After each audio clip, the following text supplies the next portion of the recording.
Hello and welcome back to Aussie Frugal Family. My name is Rachel and I am once again nap trapped with my baby. This is just my life at the moment. So I've been getting a few questions and messages about the bread that I have been making lately. For anyone who doesn't know, we bought a bread maker. I was just gonna get like a cheap one and just be like, yeah, whatever, it makes bread, it's fine. But my husband did some weekend work and ended up buying a really good one. So we bought the Panasonic bread maker. It's not like the professional one that's like $500, but it was like $300 or something.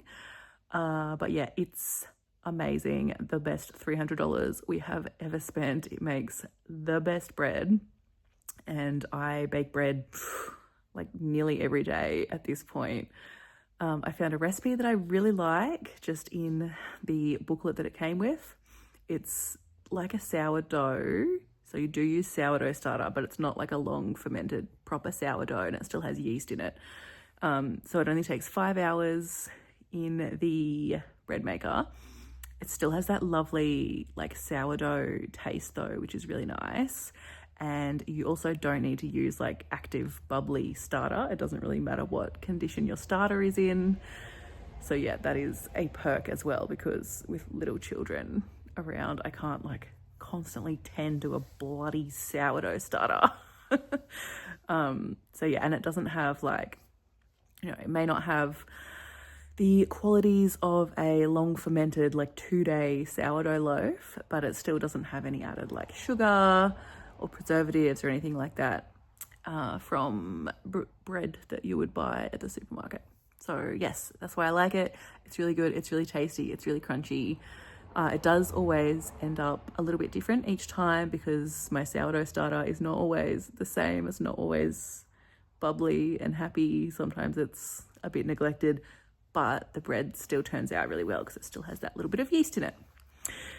So anyway, I just went on a bit of a tangent about my bread, but yeah, people have been asking me about how we do it. So I thought I would show you, and yeah, it's gonna be a pretty short video because like it's very easy. You just dump all the ingredients in and press a button, but here we go. So this is the bread maker that we got. Like I said, it was like $300 or something. I can't remember the exact amount because my husband essentially paid for it. It is definitely an investment. That is a lot of money, and I recognize that not everyone can just afford to go and splurge that much on a bread maker. But I have heard good things about just like the cheap Kmart ones and stuff as well. I can't talk to that fact, I don't know, but yeah, I do know that this one is amazing. So up here we have the little place where you put the yeast, and you can also put like fruit and nuts and stuff in the dispenser up there. And then down here is the actual bread maker, so it's basically like a little oven. And this is the vessel, I suppose, that your bread gets made in. Mine's currently dirty because it's always dirty because I make bread all the time.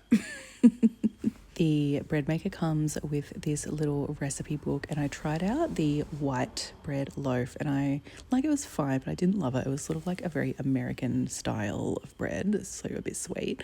But the sourdough is really good. That's the only other one that I have tried. But I would be interested in trying like the rye or maybe like seeded or like fruit toast, something like that in the future. But for now, the sourdough is just so good. So I buy the Wallaby bread flour to make this. It's like $14 for a bag. And I think I worked out that a 5-kilo bag, I mean, it's probably about 500 grams of flour all up in a loaf. So yeah, you've got like 10 loaves of bread for that bag of flour. I keep mine in the freezer just to make sure no bugs and stuff get in it, although I use it so quickly at the moment that I don't think they would have the opportunity. I love the sourdough recipe because it is so easy.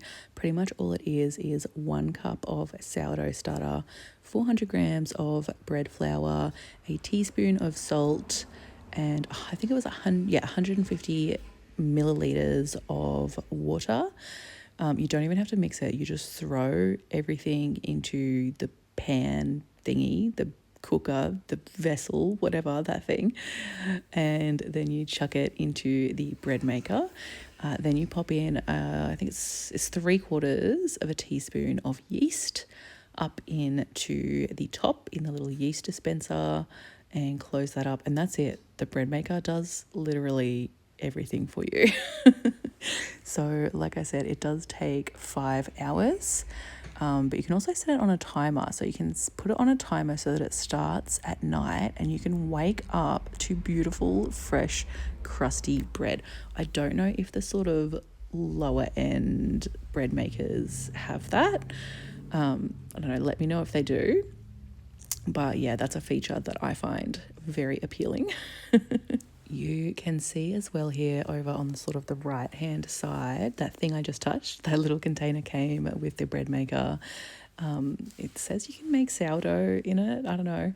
I wouldn't be doing that in plastic, but it also has measurements on it as well. It also came with this spoon here. So it has a tablespoon measurement on one side, a teaspoon measurement on the other side. And on the teaspoon measurement, it has like marks for like a quarter, a half, and a full measurement of a teaspoon. What am I saying? I don't know. I hope that made sense. Anyway, so you can see here all of the different programs that this bread maker has. There are so many different ones, not just bread. I'm really excited to try out some different ones. But yeah, this is how my sourdough loaf turned out this day.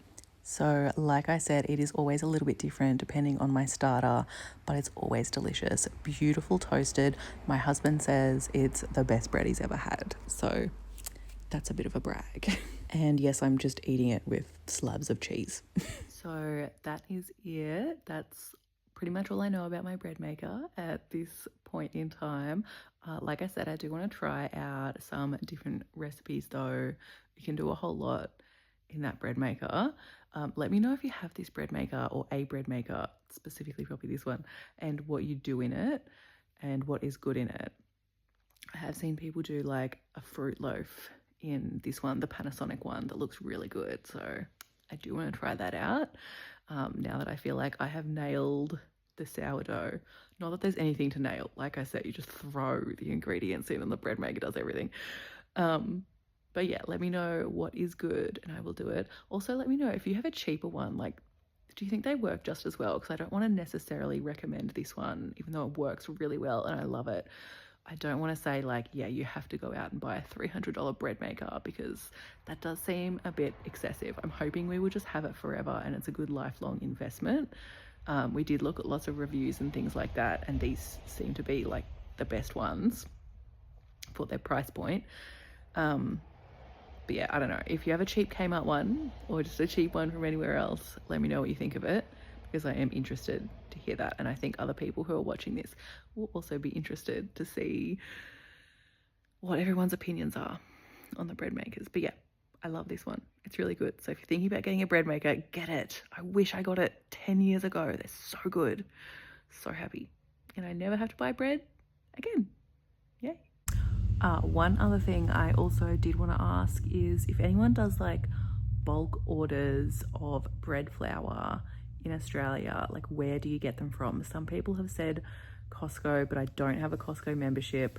I did 1 year, but it's just a little bit too far away for us to actually go there and use it. So I don't think it'd be worth it for us. But yeah, can I buy bulk bread flour online somewhere that will make a really yummy loaf? Because like, you know, $14 for 5 kilos is pretty good, but I don't know. I feel like I could get it better somewhere. Don't wake up. Anticipation. Okay, I'm gonna go. Thank you for watching as always, and I will see you in whatever video I post next. I appreciate you all. Goodbye.